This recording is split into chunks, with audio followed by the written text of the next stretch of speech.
We're back. Welcome to Red Scare Podcast. How's it going, Anna? It's good. I have nothing new. It is good, to isn't report it? or to complain. Yeah, it's been going good. I feel a little bit sad. Really? Because I always feel a little sad, or when like fall hits. Really? Yeah, I feel Some a little malaise? melancholy. Yeah. Oh, I feel great. The weather's finally getting nice. Yeah. Our lives are really nice. Yeah, I feel sad for no reason. I'm being an ungrateful bitch. Sure. I had a very feminine day today. I went and got lasered, and then What lasered I consigned some clothing. Like lasered where? I go to this laser spa that I will not repeat. No, what part of your body? Oh, my legs. I always get my legs done. Oh. But You have to keep doing it? well, I did it like 2 years ago, and I'm just only now starting to experience mild regrowth. So ladies, it works and it's affordable and you should do it. I might do it. It's like wonderful. The I never have legs, to huh? shave. I It's just like, got a Groupon for eyelash extensions, yeah, that's but I don't know when the right time is to get to them. do it. Eyelash extensions are like gels because you have to do them kind of sparingly because they do in fact damage your eyelashes. So you have to be careful. Because they fall out and then your real eyelashes fall out. But yeah, when I actually got an eyelash serum, like an eyebrow eyelash serum, and I felt like high for the past 2 days because my eyes are burning and watery. I'm like, this isn't good. Are you still smoking weed? No, You're done. no, I haven't. phase been. is I mean, I do over. periodically, but yeah, I was at the salon and this meek, sweet Asian woman like Mhm. motioned at my upper lip and was like, "Do you want to get that laser too?" And I was like, "You fucking cunt." But then I agreed. Really? Yeah, why not? I need to get some facial hair removal. Yeah, it's great. The older you get, it's like Oh my God. the more weird facial and body hair you get that it's like you What don't is want. that? I don't know. That sucks. Yeah, my grandma had a mustache. Yeah, mine did. All Russian Full grandmas do. blown. Yeah, a mustache, kind of like a beard, like a soul patch. Yeah. I'm going to invest in it. That was my initial, when we started the podcast, I was like, I just want to make enough money for laser hair removal. And now I think we're finally there. Yeah, I will recommend the spa that I used to where you can buy a membership. So it's actually pretty dirt cheap. And I will recommend it to any, already. What? This is a great episode yeah, already. it's wonderful. And I will recommend it to any ladies or gays of the pod who might want it. If you slide into my DMs, I just don't want to mention it Of course. in a free episode. Of course. Oh, yeah, this one's free. I'm having another Epstein Truther meetup Okay. on Sunday in Union Square Park at 3 p.m. Okay. Just don't come if you're like weird or trying to kill me or something. Don't come if you're going to throw a milkshake at Dasha. Yeah, if you're some Antifa R word, don't bother, okay? Because we've got real stuff to do. You guys are going to cosplay the Portland debates. Double cosplay. Yeah, Or we're gonna the reenact debates. What am I saying? The protests. debates. Debates.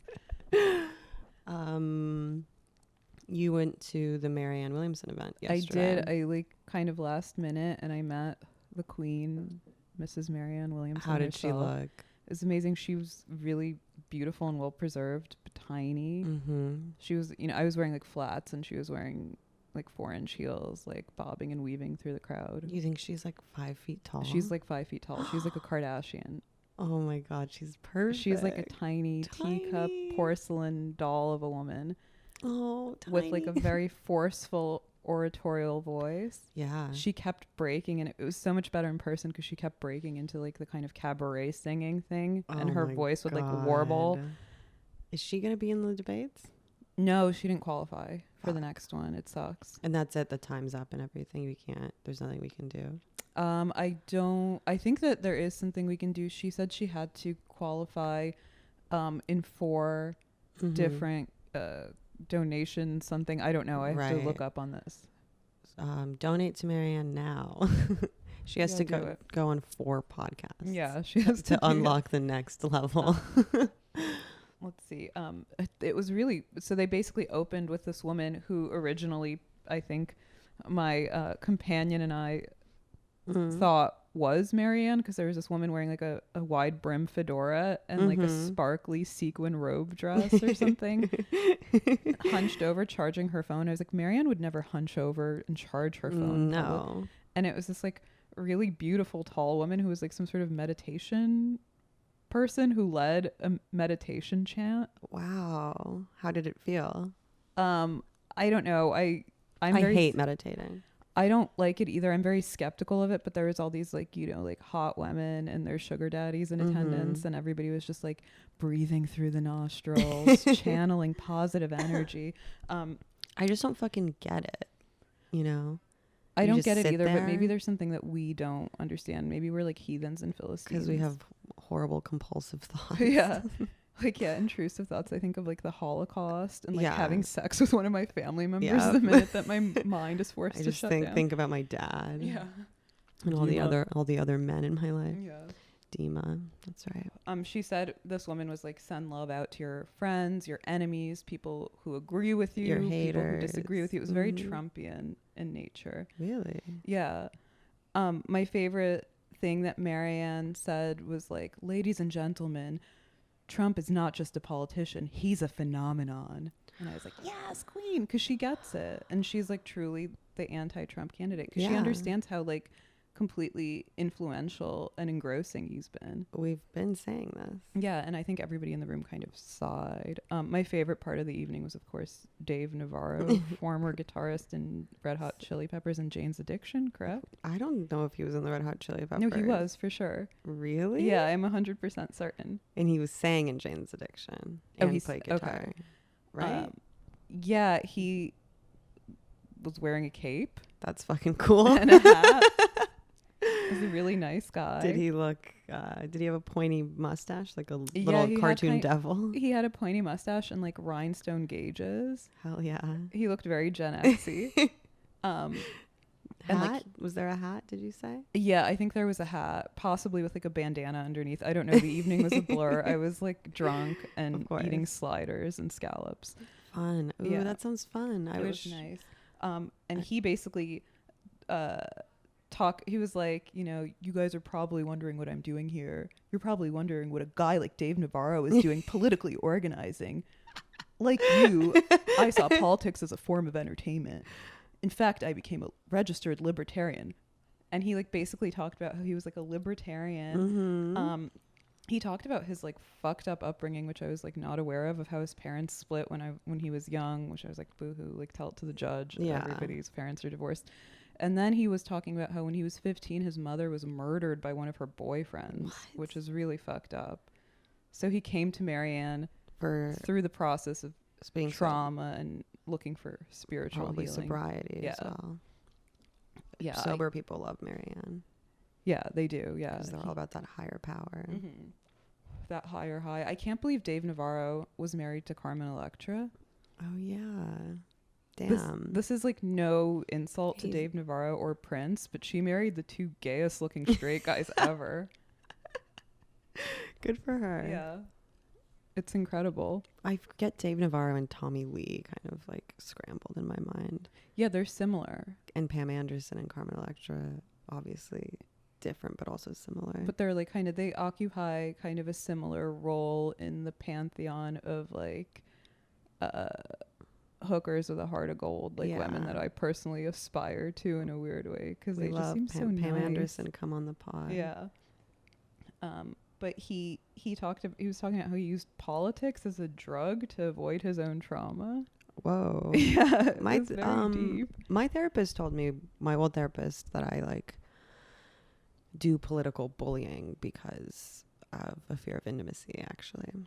You're afraid to bully people in real life, so you bully them on the TL. No, I do I bully people in real life too, but that it's a way that I like, you know, I act political because I don't actually want to get close to anyone. Oh, right. Well, that's what Christopher Lasch said, that politics is a retreat from the mess and chaos of personal drama. Yeah. Which is why I don't trust any male leftists. Yeah, politics is for girls. It's for men, but the kind of men that are only solely drawn to politics and make no room for a personal life or suspect. Right. For sure. Politics and statistics for men. Lindy effect. Fashion and astrology for women. Yeah, Lindy effect is astrology for men. Mm-hmm. It is, yeah. Somebody should make a list of things that are astrology for men. Baseball. Lindy effect. any sort of political wonkery. Math. Not math. Jordan Peterson. Yeah. Their own kind of like Men's self-help rights path. rhetoric. Yeah. Men's rights rhetoric. That's a good one. She was like full of quips. She like was like, I'm not Tom Steyer. I can't foot the bill. Taking a dig at billionaire Tom Steyer, who's like the head of that impeach Trump initiative. She said, I've met all the candidates except for Delaney, which was hilarious because they were like, presumably in the same room at some point. He's so unmemorable. He's so forgettable. She didn't remember which like ruddy bald asshole he was. Oh, Gillibrand dropped out. Yeah, Gillibrand's out. Hell yeah. See you later, bitch. Yeah, she's said to Vox, I think, that she will endorse a candidate, preferably a woman. Of course. But no shocker there. You think she'll endorse Warren? Probably. Yeah. Or no, she's going to endorse Kamala. She has to because she's such a neolib. Oh, yeah. Right. Yeah. It'll be Kamala. But it's funny that I like to see this new trend of Gillibrand having to swallow her female jealousy in service of taking a professional high ground. And she has to be consistent with her Me Too narrative. She can't endorse a man because people will pile on her. Yeah.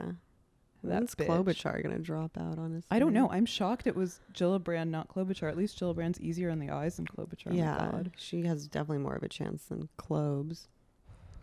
She should endorse Klobuchar. That'd be really fucking depressing. Klobuchar needs to hit up a Sephora. Yeah, she's gonna end up looking like one of those male influencers that I was tweeting about. Oh yeah, I saw that. Who was the other guy you were tweeting about? Aziz. He's like a Bulgarian pop star that was big on gossip blogs in the early 2000s. Don't ask why I know this, because I was a big fan of Delisted and Richard Lawson and all these like gossip queens. That was like the pinnacle of political writing for me. Right. When Richard Lawson, who has kind of sadly and unfortunately taken a turn toward Care Lord Woke Scold or whatever. Back in the day, I remember he used to do those like rundowns of like recaps of Housewives episodes, and he called Teresa Giudice's daughters Limoncello, Buca de Beppo, and Shrimp Scampi, which was incredible. That's what really inspired me to be a writer. It wasn't Camille Paglia or The Last Psychiatrist. Once you saw what could be done with language. Yeah, I was like, God, this is like Orwellian. Amazing. Anyway, so the night was a success. The night was a success. Yeah, I grifted my way in there. She's just a very impressive speaker. You think she'll come on the pod? I hope so. I invited her. I'm still trying to get pause on the pod. Yeah. Well, listen, the power of positive thinking, of positive thinking. Oh, I had a good name for it too. For with Winnie, we have her on. It wasn't friend of the pause. It was better than that. That's really good. But that's really good, actually. But I haven't heard from her since I went to her also hotel. addressed and kind of waved off accusations that she is herself a grifter. Yeah, my kind of girl. Yeah. Us neither. Yeah. I think you can watch me grift. Me. But she demonstrated like a really kind of impressive understanding of how and why Donald Trump got elected, and how Republicans and Democrats were like equally gobsmacked by him. And also how the left in general was gobsmacked by Bernie Sanders. Right. So she has like a really keen awareness of she's like an intuitive and astute person. Yeah, of like the populist kind of thing. Yeah, I don't know. You can watch this whole segment on YouTube now, so I'm not even going to bother to recap it. Sure. But I was like drunkenly taking down quotes. My friend of the pod, Michael, who was in the building and who helped me elbow and grift my way into this event, has a theory that basically Marianne and Tulsi, the two most compelling and attractive female candidates for the presidency, are basically boosting Bernie, that's why they're there, and that they're not really interested in their own presidency as such. Do you buy this? You think Marianne's boosting Bernie? He does. I don't know if I agree with him on this. Tulsi maybe. Yeah. in a way. You know, I think she's smart enough to know that she's not going to be the president, obviously. I think they're also in it for their own political careers, but it's a nice idea that they're these like beautiful angels sent to lift up Bernie Sanders. Yeah. Tulsi's the much more conventional establishment political actor, so I could see how that would be part of her little toolkit. But I think Marianne does want to be president.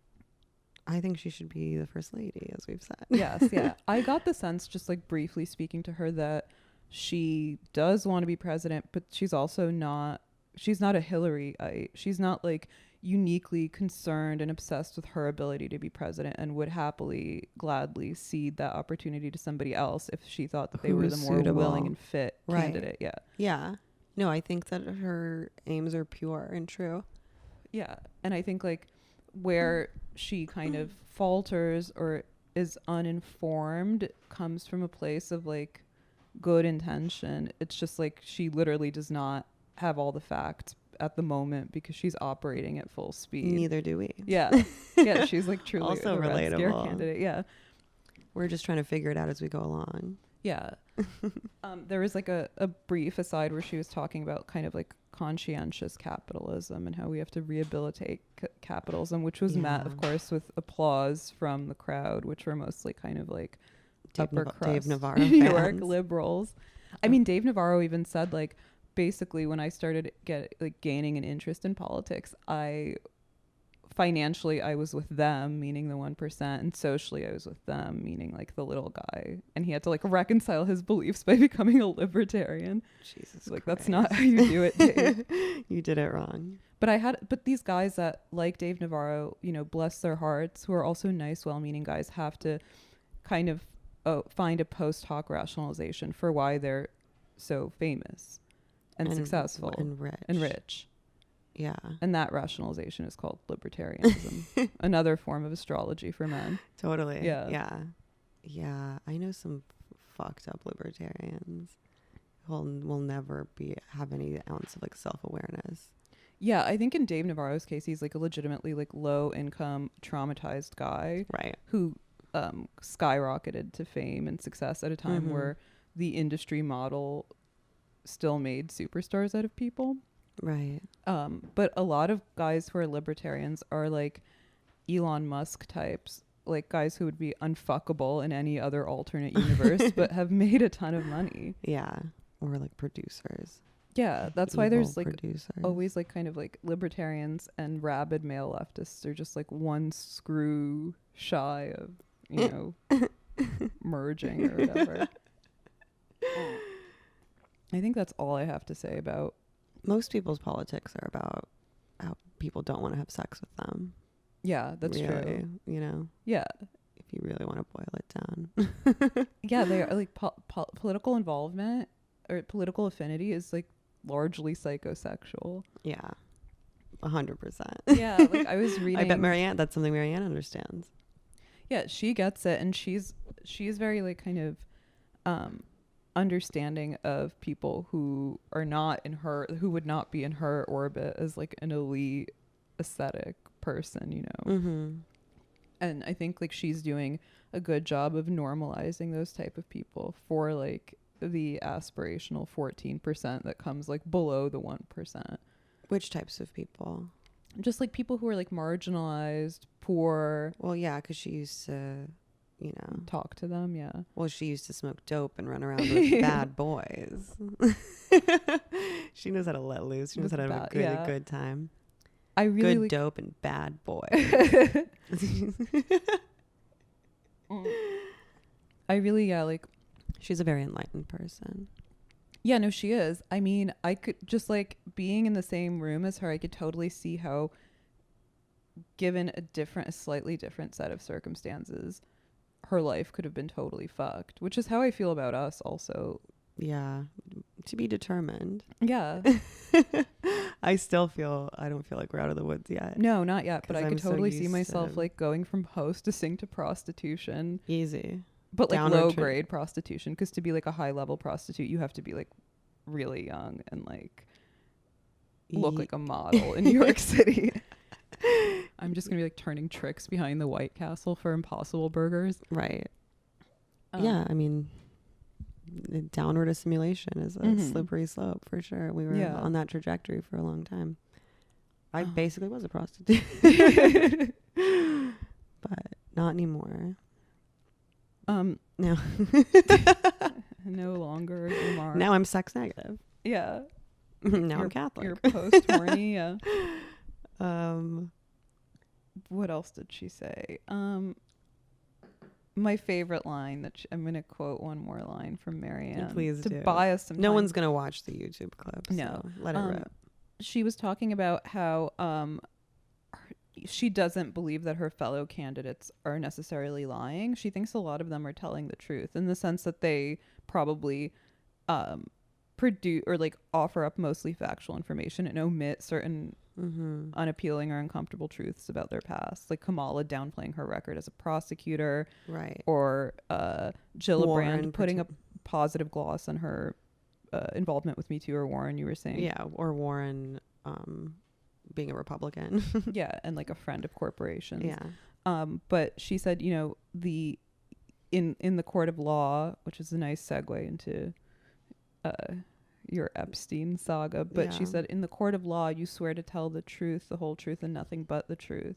And that's what political candidates have to do as well. Like, they don't just merely get to tell the truth, they have to tell the whole truth and nothing but the truth. And I like that. It was a very clever spin. Yeah, she loves the Constitution. Yeah, she did invoke the Constitution many times over, and I was that's one of her shticks. Yeah, which is interesting. It's which smart. Is very Christian. Yeah, to like put like a primacy on text, even though the Constitution itself isn't Christian, but like, yeah, to be obsessed with like the source material. On exegesis, is that how you I don't know. Yeah. Well, yeah, I mean, she does. It's funny because I think the reason that she's called a grifter is because I don't actually think she's a grifter. She like believes in her message, and I think she genuinely wants to help people, but she uses certain guerrilla tactics, such as pummeling people with quotes and references from certain texts. Yeah. I mean, and people are just hostile towards spirituality in general. And they like, because if they don't understand something, they're very quick to call it a grift. Yes. Yeah. You know? Yeah. So I think like the people that she appeals to who are like kind of like upper crust, like elite New Yorkers, on the other hand, have nothing left but their spirituality. Their spirituality is the way that they rationalize their privileged status in the world. That's how I do it. Yeah, that's what the Red Scare mantra. God did it. God made all of this possible. And on the seventh day, God made Patreon. I'm very grateful. I've been feeling very like gracious and optimistic and happy lately. Which well, I'm that's sure how will be fleeting, but well, yeah, I mean, like life is like an ebb and flow of like extreme tedium and despair, punctuated by moments of happiness. It's like the old cliche about combat. I might not even kill myself. The important point is that you can never kill yourself, but you have to constantly threaten to kill yourself, so people don't know when it's coming or if it's coming. Right. And they know that they better be nice to you. Yeah. Or they'll regret it. Or they'll be sorry. You'll all be sorry. When I'm dead.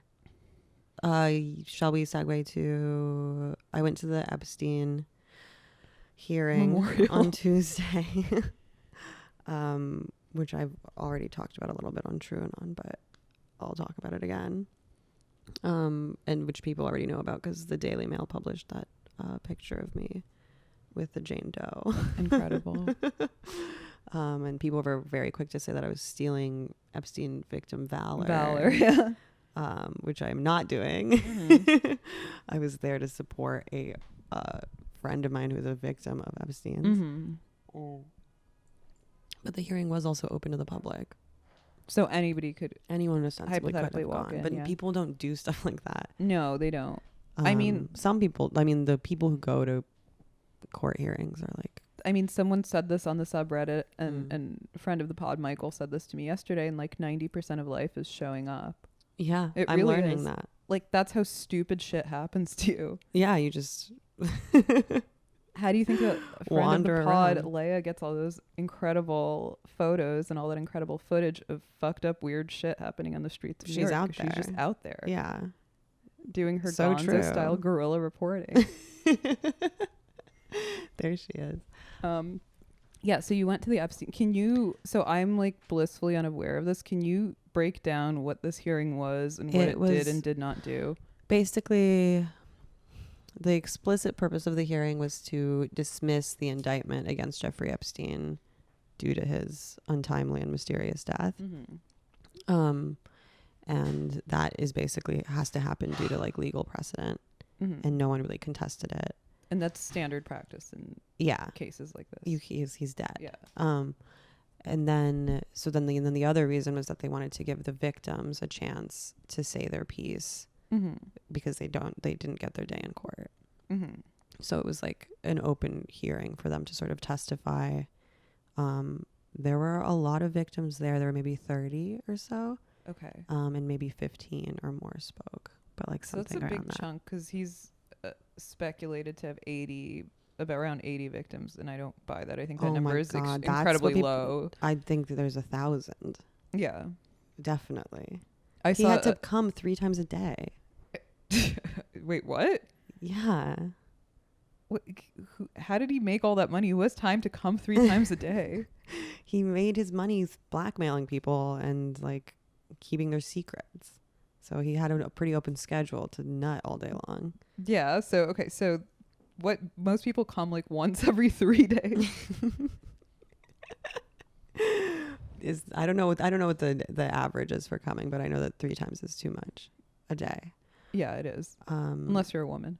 You have multiple. I don't like it. I feel very guilty after I have an orgasm, and then I just feel have to take my dog collar off. It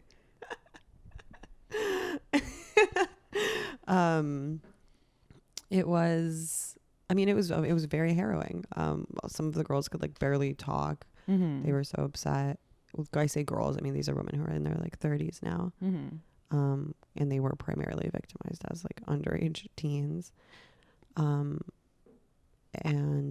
the Epstein defense in their opening remarks talked about how they still want to know what happened like to his body, and like how why they think he was murdered.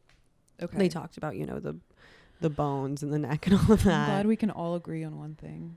Well, the prosecutor, the United States, the lawyer for them was like, this isn't relevant to the case. There was like some bickering initially about like whether or not it was relevant to the case to talk about whether or not Jeffrey Epstein was murdered, which of course it is. And Gloria Allred, who represented my friend, she was one of the only like attorneys who mentioned that same idea that we should be interested in what happened to him.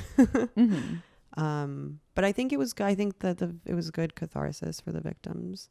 Well, I mean, I think it did give them some semblance of peace, even though they'll never have justice, and they do want Ghislaine to be prosecuted as well, but I think we'll never see her again.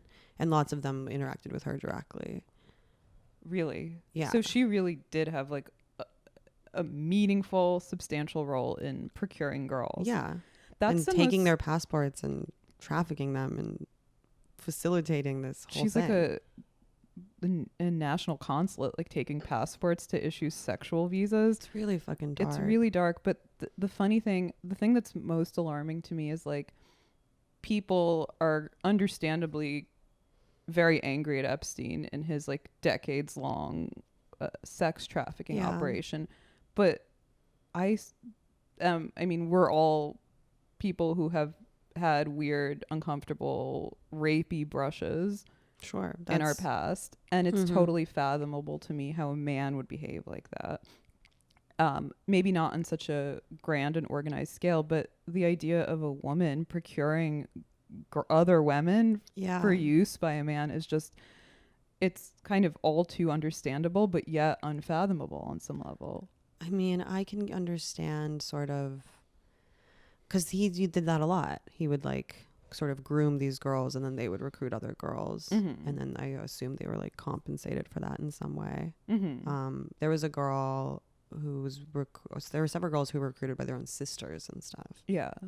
But I think that something that a lot of them talked about was like they didn't even really realize that they had been molested. Yeah. Completely. You know, some of them had like maybe some of them had like one encounter with Epstein where they like immediately registered it as like an assault, and like, you know, their life was plunged into like anxiety and darkness. But a lot of them were kind of like, we just didn't, it seems so normal. It's like, this is sort of what passes for normal amongst like the Young uber women. wealthy and like in like that kind of culture, because it's so, when you're dealing with like that level of wealth, I think it's like unfathomable, especially to like a young person. Mm-hmm. He had on the Lolita Express, the floors are made out of Tempur-Pedic mattresses, Like water beds. and he my friend Jane Doe, who was on the Lolita Express, he showed her the room, and he told her that the floors were mattressed because he liked to sleep with like women at his feet, like slaves. Yikes. That's Yeah. some like Egyptian king shit. Like getting buried with your concubines. And she, as a 15-year-old, was like really wanted to say like, why? Yeah. Like, why the fuck would you want to do that? But I think that like being indoctrinated into that world is a lot of just, I don't know. It seems like something that you just can't fathom. So you just Go along with it. Yeah. And like your brain is literally underdeveloped as a 15-year-old girl. You can't really. And then you have to keep this Understand secret it, that yeah. just like proliferates your trauma. Yeah. I mean, he ruined so many people's lives. Yeah, and like he ruined a lot of people's, like, as I understand it, he mainly targeted girls who were like underprivileged from broken families, which Yep. is classical pedophile MO among rich and poor pedophiles. And it's like, I mean, that's why, you know, think about like Bill Clinton, right? Mhm. And like NAFTA Mhm. and the outsourcing of labor and like the widening wealth inequality and like the fact that there is like a permanent underclass that then these pedophiles can prey on. Yeah. It's hard not to become very conspiratory because it's like, it is so systematic in all of these levels, and it's so hard to even think about. Anyway, I wish I didn't know who Jeffrey Epstein was. I think about him every fucking day. I consistently meet people who have no idea who Jeffrey Epstein is. I went to the coffee shop yesterday and there was a guy in an Epstein's baseball hat. I think Epstein's is like a Jewish deli or something. And I was like, bro, this is not the hat to wear in this moment. Like, do you know who Jeffrey Epstein is? A lot of people, yeah, I mean, don't. And this hearing, even, I talked about this a little bit on True Non, but like it wasn't really that publicized.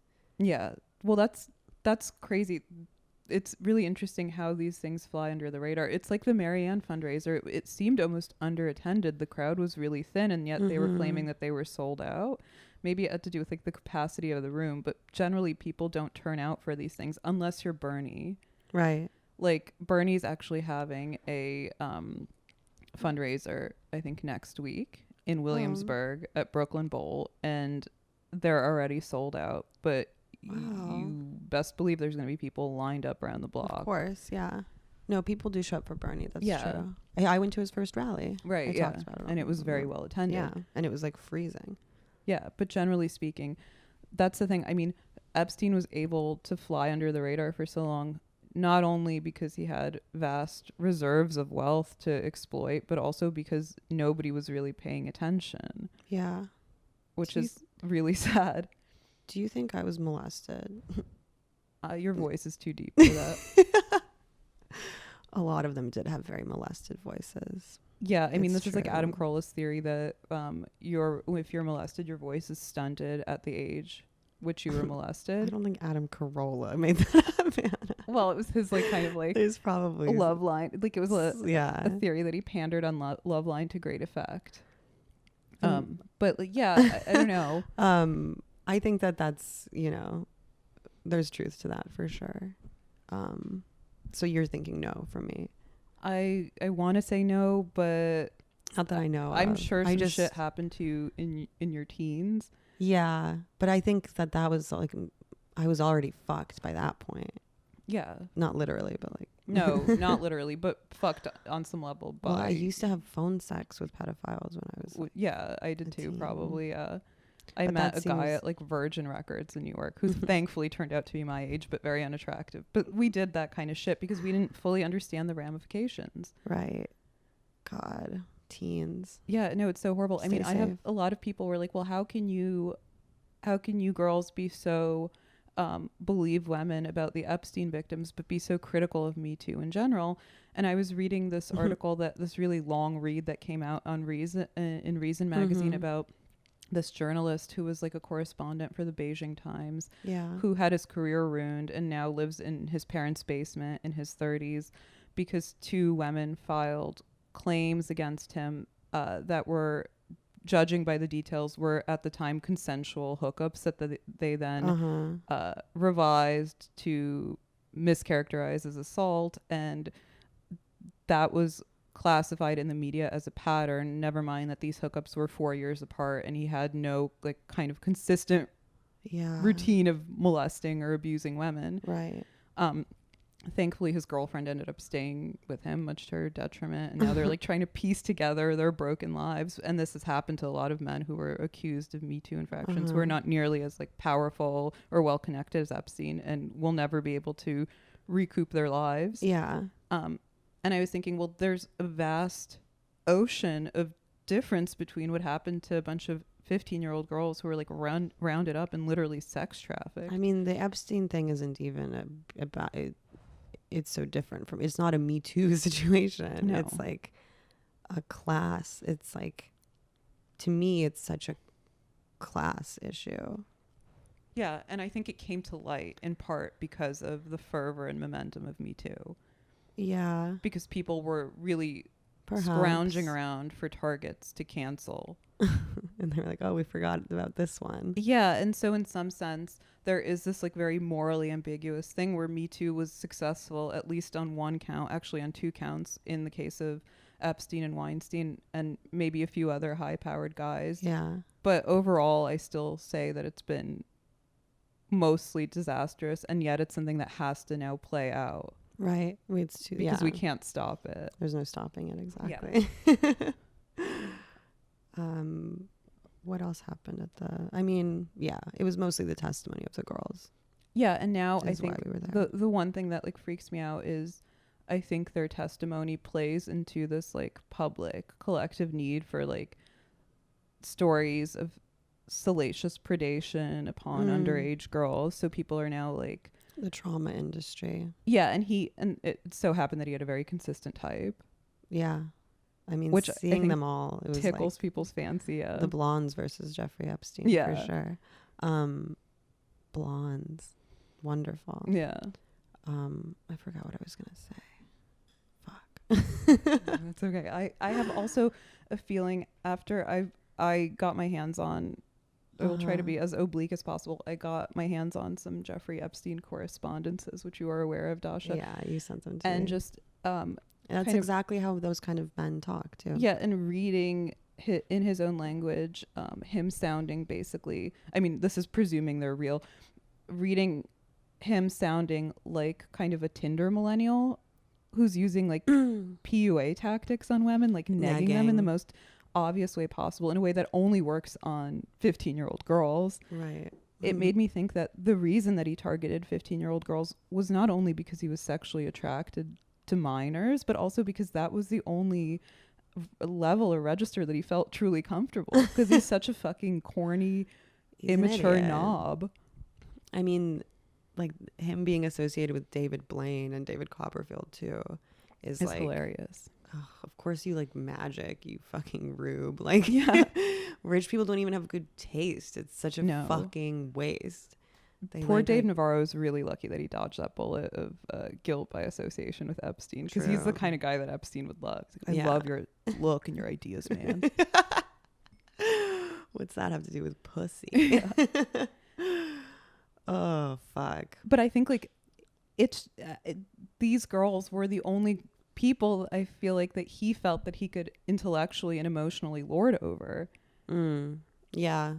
Well, the thing is that another theme that came out in these testimonies was that he sort of had this idea of himself as being like benevolent to them, and that like he was somehow, I mean, he did compensate them a lot financially and stuff, but, or some more than others, but he was almost like teaching them and training them. And like one girl discussed how he would like try and teach her breathing techniques and stuff because he felt like she was holding her breath all the time because she was probably terrified, scared, yeah, and nervous. He's like, I'm gonna teach you how to breathe out of your pussy. And he like molested this girl and then made her like tell him how good it was for her, her first sexual experience. You know, he was also obsessed with like truly defiling girls in there. One girl, oof, it's so dark, I can't. It's oh man. Well, that's the difference also. That's the material difference between a guy like Epstein, who actively preyed on and defiled young women, versus a guy like Louis C.K. or Aziz Ansari, who was either just a prick and or got off on humiliation. His own. Yeah, his own humiliation. Right. Totally. Like, Jeffrey Epstein was a clear-cut predator. A lot of the guys that are now being nailed to the cross under the auspice, you know, and there's hundreds of powerful men who will never, you know, get their due. Well, not to speak of the hundreds of and thousands of not powerful men. It's worse when they're powerful. It is. Well, I was thinking about this. I was actually, because I have really full sympathy for the victims, and I've partly stayed out of this because it's like, in a sense, like personal and painful, because when I was 15 this sort of shit happened to me, except it was with a person who had zero net worth and probably negative net worth, and you know, had a warrant for like a credit card scheme and like another one for like a mobile scheme. Yeah. And that guy, you know, a guy like that, his life is probably ruined by his own devices, but nobody's ever gonna seek justice against him. And because there's not kind of like a pool of women who can share and relay their shared experiences. Right. And there's no utility in going after him because he has no money and no power. So what's your point? I mean, I don't have a point, but my point is that it's really a toss-up. What's worse, being preyed on by a multi-billionaire or being preyed on by some poor loser? A multi-billionaire. Well, I don't know, because in the kind of absolute value terms of trauma, it's equally traumatic, right? It's equally ruinous to your life as a young woman. I don't know. You think it's potentially worse? Yes. I mean, I'm not trying to quantify trauma or anything like that. I just think that it's so much more than just him being a pedophile. It's like the powerlessness that these girls felt, and the way that he's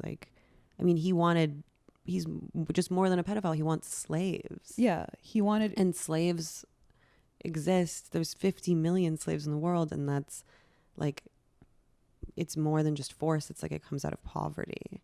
Yeah. And I think, what is truly like heartbreaking and disempowering, if you've been the victim of a guy like Epstein, is that you're not just facing down his individual crimes, but you're facing down this whole institutional complex that like basically conceals and harbors them. Right. And well, this is like another thing that really like got my goat. So David Boies, I sent you this, the former kind of Weinstein long-term attorney of Weinstein, who also represented the interests of Theranos, is now the lawyer of 8 of the victims. Yes, I saw him there. Yeah, he was in the building, and like, I don't blame the victims for taking such a high-powered and respected attorney to kind of argue their cause, but I do blame him. He's going on like a tour of redemption, because there have been enough think pieces now authored about what a piece of shit he was. Right. And I'm sure if you dig into that guy's personal life, you'll find some shit that you don't want to see. Yeah, lawyers are fucked, honestly. Yeah. I mean, Gloria Allred is like if Camille Paglia was not a moralist and had zero academic Gloria Allred is incredible. She's like a powerhouse firebrand. I met her. Yeah. How was she? Just amazing. Tiny. So tiny and powerful and like confident and great. But David Boies, yeah, he is a fucking ghoul, of course. Yeah, and now he's representing the interests of this like underclass who will never get justice, and probably actually recruiting powerful attorneys like Allred and Boies to their cause will help them. Well, they're going to sue his estate. Yeah, which means that they can get some money. I think so, yeah. Money Hopefully. is probably the best form of justice that you can get. It's truly restorative for them, for sure. I mean, at this point, I'm sure we'd love to see Jeffrey Epstein rotting in jail. In jail, sure. In terms of what's realistic, yeah. The assets definitely would help, I think. And I hope they do get there. I hope they win. Well, what's next for them? So they're going to go after his estate. Yeah. And that's all. That's not going to be like public hearings. Those are going to be like private trials. Yeah. And that's going to be probably on a case-by-case basis. I'm not sure. I don't know. It made me wish I had gone to law school, honestly. It's not too late. Kim Kardashian went to law school at the ripe old age of like 38 or 39, whatever she is. But we all know I'm not going to law school. We all know I never was going to go to law school. When I was entertaining it, even I knew. I was like, I'm just lying to myself. Well, maybe you can get like an honorary law degree. Dasha Esquire. I might go to sit on some more trials just to get, it's fun. It feels very sacred and like cool. Mm-hmm. And and everyone says like respectfully. Everything's protocol. Respect. Yeah, I really enjoy that. And I think the judge. Oh, this is what I was going to say. The judge, was advised not to even have the hearing and not let the victim speak by a legal advisor who had been previously employed by Epstein. Okay. Whoa. Okay. What? Because obviously they don't want the victims to speak. They published in like an op-ed in a law journal that was given to Judge Berman, where they said that it would like heighten the dramatization of the Epstein case to let the victims speak. Mm-hmm. And I do think that Judge Berman is like honorable and potentially even on the right side of history, because he talked a lot about like transparency and why it was important for the victims to be heard. And it is fucking important. I don't know why people don't care. Wait, well, it's so unpleasant. Why do you think it's important, like, to have them say their piece in like a public forum? Because it puts for them, first of all, and then for them to have a sense of any kind of closure, and then also for the public to just have access to this information and to see that like these were human beings, that it's not like in the fucked up drama of the Epstein saga. It's like, I just think it's important not to forget that these are like human lives, human beings who are so disenfranchised that they were vulnerable to this kind of like exploitation. I mean, that's why I'm out there every day doing my Epstein trutherism and getting to the bottom of it. Come to the Epstein Truther meetup. The other thing is that what I want to know, and I don't know anything about this, is like, is it feasible to go after his co-conspirators? Are they even named at this point? I mean, we know Ghislaine, we know Prince Albert, Prince Andrew, Prince Albert. Sorry, I'm thinking of the penile piercing. I don't know. I don't think we'll see Ghislaine again. I have no idea. I don't how it works or how to bring those people to justice at all. Yeah, I mean, this is really like the sexual Ponzi scheme of the century. Because it's impossible to everybody seems so siloed. It's impossible to identify who was actively involved. I feel like it really marks the end of our decade. You know, the way the Manson murders marked the end of like. Yeah, that's a good point. It's like, you know, what Zizek said about the kind of like two bookends of the liberal consensus, like 9/11 and the Great Recession. Exactly. I think that the reckoning with the Epstein case is going to like be the sort of paradigm shift that takes us into the next the next turn, if you will, of extreme depredation of the both economic and just sexual variety, widespread mental illness. Oh man! Now I was so happy when we started the podcast, and now I'm depressed, suicidal again. I'd rather be dead than bear witness to this. No, you have to remember what you said very early on, that you can't die because something retarded might happen. Right. Yeah. Yeah, that's true. But Epstein's like a many-headed hydra. You cut his egg-shaped penis head off, and like 1,000 other ones come up out of the woodwork. And there's probably things that we don't even know and don't have access to. Like he's actually probably relatively not powerful because there even is a paper trail that we can trace. Yeah, you know? and he's even in the media, and people now know who he is. And he got like whacked or committed assisted suicide in prison. Like, right. Dr. Kevorkian would be proud. Anyway, moving we on. can move on. What should we move on to? Should we talk about the G7 summit, which I have no idea what that is? I know it's an economic coalition of the top economies in the world. Yeah, where Trump has been acting perfect again. He's been acting out. Has he been doing the thing where he hugs the flag or no? I don't know, but so this is the 40. I looked this up. This is the 46th meeting of the summit since 1975, and Trump is the official host. Oh, cool. Which is weird, right? Because it seems like the international community hates him. Like you sent me that thing of like Merkel snorting. Yeah. When he said, "I have German blood." Germany would be lucky to have yeah.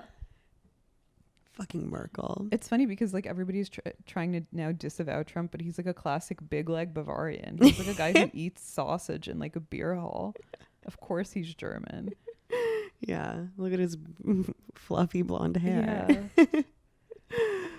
And like ruddy rosacea skin. It's like been spackled over by like a bunch, like 5 layers of like Sacha Baron Cohen-esque contouring and bronzer. What else happened at G7? Why is it called that? Because it's called the Group of 7. I thought it was like the G6, like the kind of like private jet Lolita Express engine thing. But it used to include Russia. Yeah. Up until recently, and I was like, wait, why is Russia ejected? Are they not good enough? Yeah. It's their economy falter. I was like so Is angry. business not going well? And I guess they were forcibly ejected because of the annexation of the Crimea. Oh. Yeah. So they're no longer involved. But the economy is still strong. The economy is going great, Daddy Putin. But they were ejected, and actually Trump has been banging the drum of letting Russia into this historic caucus of elite economic countries. I think that Russia probably should participate, and so should China by that note. I mean, these are like mostly European countries. Right. They're the wealthiest countries. It seems like, I mean, people hate when we do geopolitics. Yeah, we're really bad at it. And I mean, I think like the EU used to participate in it when it was called the Group of 8 plus 5, which made me think of that awful show John and Kate plus 8. What are you watching, by the way? Flipping X's. What I don't is know. that? It's like Bravo's attempt to elbow its way into the niche carved out by HGTV, where like couples on the brink of murder, suicide, flip and or look at homes. It's just a new Bravo reality show. Flipping exes sounds like you have to go live in your ex's house. It's about people who were formerly together are now exes and like flip houses. Oh. A lot of people do that apparently. When you have your assets tied up with your former partner. Right. Huge mistake. Yeah, so it's funny because actually Merkel and Trump look like they're the same type of like potato, you know? Yeah. They have the same like potato face features. They look like they were tenderized with a meat hammer. Right. But of course she's offended. He also has falsely claimed that his father Fred was born in Germany, which he wasn't. He was born in the Bronx. He's confused. He doesn't confused, know. Yeah. He's, you know, his dad. It all gets mixed up. And now there's like a Trump not welcome hashtag trending. Trump not welcome. Yeah, because Great. people don't want him. But Keep making up hashtags, guys. It's been working great so far. But he it's weird that he's the host though, because again, it seems like everybody hates him, nobody takes him seriously. And next year Boris Johnson is slated to host. Huh. Okay. So Bojo, huh?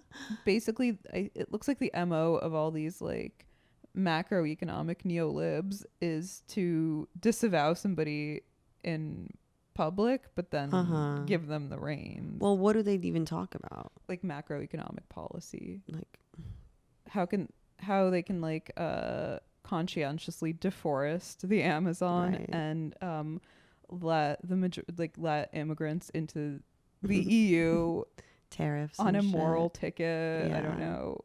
Sure.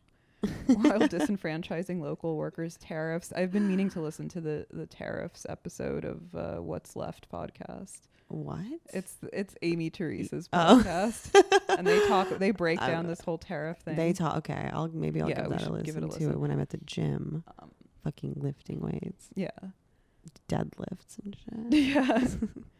Trump is also like, he also called himself an environmentalist. It's just hilarious. Sure, why not? He's like He doesn't know what that word means. He doesn't know. He's like a lone polar bear on a melting ice cap, with the rest of the world looking on in like horror and pity. His like white fur is like sooty and He's soiled. only getting funnier. Yeah, he tweeted a really funny thing about Gillibrand dropping out. Oh yeah. Which I have somewhere here. God damn it. I think he said that. Thank God the Dems didn't figure out that she was the one I was afraid of or Yeah, something. which is hilarious. So funny. I think he actually probably is afraid of her on some level. Like, he didn't want to face her down in a debate because he didn't want to be like pelted with her like shrill harpy rhetoric. Right. I'm scared of her. I'm scared of her too. Yeah. I don't want to meet Gillibrand in a dark alley. It looks like they did dismiss. Well, we knew that was going to. Someone just texted me that they dismissed the indictment against Epstein, but we knew that was coming. Yeah, was coming. Is there anything else? We're at like 56. We can talk about Kim's shapewear line. Oh yeah, kimono. Yeah, that she had to rename it. Yeah. Ugh, come on. She can have kimono. It's her name. It's her name. It's a pun on her name. It's not cultural not appropriation. And like, even if it was, who cares? Who fucking cares? I love all these libtards like turning out to defend Japan, which is like exactly the number one imperialist culture of cultural appropriation. Japan is a ethno-state who has its hand in the honeypot of all cultures. There's like people doing blackface in Japan at all times. Yeah, I think kimonos are fair game, guys. Yeah. I think, like when people got mad at Barbara Ehrenreich for saying something about Marie Kondo. Oh, I don't even remember. Called her fascist or something. I called her a fascist. Called her, okay. I forget what she said, but yeah, all of that backlash was also like, you guys don't have to stick up for Japan. I know, they're fine without us. This isn't a fucking problem. They've spent like the last, I don't know how many years, 100, 200 years trying to freeze other cultures and countries out from tampering in their nation state. Well, the problem ostensibly with cultural appropriation is that it like deprives, like when Miley Cyrus twerks or whatever, she's like taking something from a culture that is underprivileged and then depriving them of resources and sort of stealing their like creative social capital or whatever, right? I guess, but like that's not, it doesn't matter with Japan. Every time one of these scandals it's not breaks, insensitive to even China. I'd say you should be able they to don't care. You can wear the pointy hat, you can wear the slutty dress. Well, every time one of these cultures or scandals breaks, it's like, oh, so and so actress, like, fucking Margot Robbie or Anna Faris or Scarlett Johansson was not allowed to play an Asian character because it was cultural appropriation. The Asian countries like issue a joint PR statement being like, no, we want more like hot white chicks playing Asian characters. It's great PR for us. They're like, this is our film industry. Yeah, they don't give a shit. They're not offended. People don't know anything. Yeah, they're like maybe offended if you go into their establishment and speak at like a loud volume. They don't care if you're like culturally appropriating kimonos. The one thing that I heard that was borderline troublesome was allegedly Kim was trying to trademark the name kimono and then charge artists who tried to use the term kimono, which could ostensibly be problematic because I see if a Japanese artist wanted to incorporate kimono into their branding, they would be charged like a licensing fee or something. But she wasn't. Kim's not even making kimonos. She's making shapewear. And she's probably But making it in a fucking sweatshop, and that's what we should be talking about. Yeah, right. No, that's what I said. She's like wealth. I said this on Twitter, and people were like, "We can be mad at two things at once. We can be mad at cultural People are so appropriation and wealth incoherent. hoarding." And I'm like, "No, it's not cultural appropriation." You can't be mad at it, actually. Yeah, it's I don't believe that you're mad at it. It's just you're being disingenuous. I know. It's the most retarded thing. People should be mad at Kim for literally setting up fake brands and shell corporations to preserve her unreasonable wealth. Nobody should be that wealthy. You don't need to be. I know. If you can, yeah. And I'm not even a kind of an anti-wealth person. I'm all for getting as rich as you can within kind of moderation, meaningful bounds to establish a future for yourself and your kids and maybe your grandkids. Yeah. But if your personal wealth is like the GDP of like a small shithole country, what are you even doing, money? bro? What's Kim's net worth? I don't know. She's a billionaire. I don't think she's Kylie. I think is going to be the yeah. first and youngest, or not the first, but the youngest female billionaire. Wow. From selling those, like, no one should be a billionaire. Yeah. Man. That's you don't need $1 billion. It's makes you bad. Yeah, it makes your mind warped for sure. It makes warps you your lose touch with mind. reality. It creates like a moral rot in your soul. Yeah, and if you're a man, you end up molesting 15-year-olds, and if you're a woman, you end up spending millions of dollars on your child's first birthday that they won't even remember. Ugh. Oh, should we talk about FGM? Oh yeah. Do we have anything to say? I mean, I don't really get it. I just saw that people were mad at Caitlin Flanagan for saying that Ilhan Omar should do more against the female genital mutilation practices. She should do more FGM. But I don't totally have a grasp of what's going on. I just don't want people to be mad at Caitlin Flanagan. Yeah, it's annoying. She was really wilding out. Oh yeah, I love she her. wilding out about? Just she's been tweeting a lot and like picking fights with people. She's really. I sent you that article in the Atlantic from a few years ago about her. How she was sort of I really consider her to be sort of the patron saint of. Yeah, she's our fairy godmother. Yeah, she was like the first one to do it, to be like a bitch. Well, she was the first person who was like part of this media class to be kind of a moralizer and a firebrand. And I was tweeting about how morality is not really tolerated in women. It's not, people don't like it in men. It's a liability in men, but it's a real crime in women. And I think people are afraid of Caitlin Flanagan. They really are. Yeah, I think so because too. she's like a moral conscience and a super ego, and it makes people kind of question their own motives. Wow. And so they like lash out at her. Right. I was thinking about this in reference to like Camille Paglia and Susan Sontag, who famously hated each other. Sontag hated Paglia more than the other way around. Yeah. Because she thought she was like a little upstart, which is cute that the two great moralizing females of the 20th century were like at odds with each other when they should be like, see, there's no possibility of consensus among females. True. Especially if you're the same type of female. If you're a different type of female and you like different types of guys, then it's possible. But only now are they. We get along pretty. We good. get along, but we're like. But we've joined forces. Yin and yang, yeah. But only now are women like Paglia and Sontag kind of beloved or lionized. Back when they were in their prime, they were hated. Yeah. People hated them. Feminists wrote all sorts People of still hate down. Paglia. They still hate her, yeah. I don't know. I sort of read this FGM article. We don't need to go into it. We can.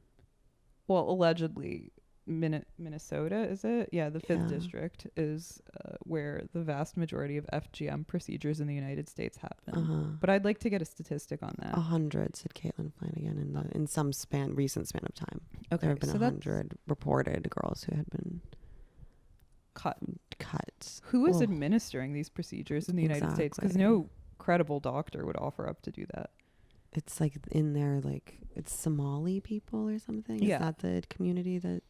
Yeah, it's mostly Somali Muslims. Right.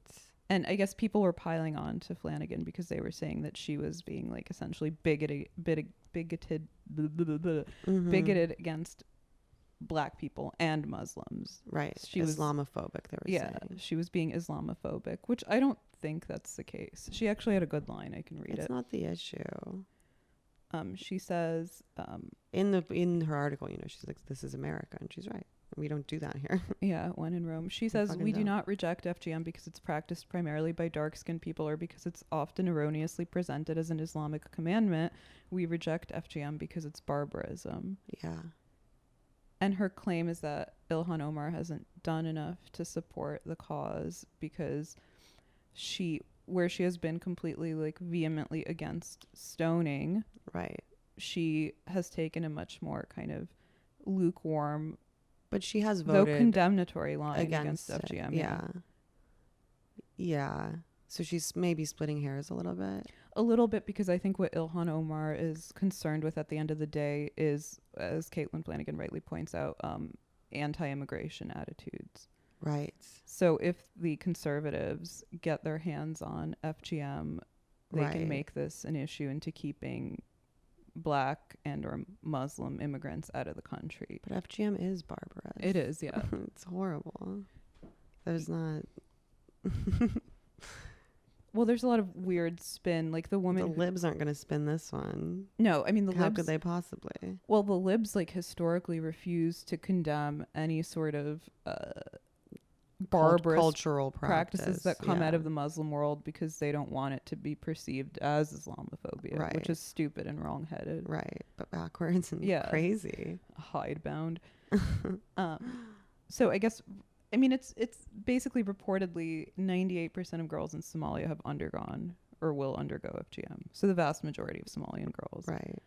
Compared to kind of a tiny minority in the United States. Of Somali Americans. Yeah. Right. Yeah, but we shouldn't do it. Well, no, but there's a bill that basically would criminalize parents who allowed their children to be genitally mutilated. Uh-huh. Which Caitlin Flanagan supports. Of course. And Ilhan Omar supported with the caveat that parents of children should not be criminalized. Right. So if they are criminalized and they're convicted as felons or whatever, there's probably a high chance that they would be separated from their families. Right. Which is kind of a morally dicey. It's true. It's true. Yeah. Like I don't know. I just wish they wouldn't do it. Yeah, but I think just cut it out, you guys. Literally cut it out.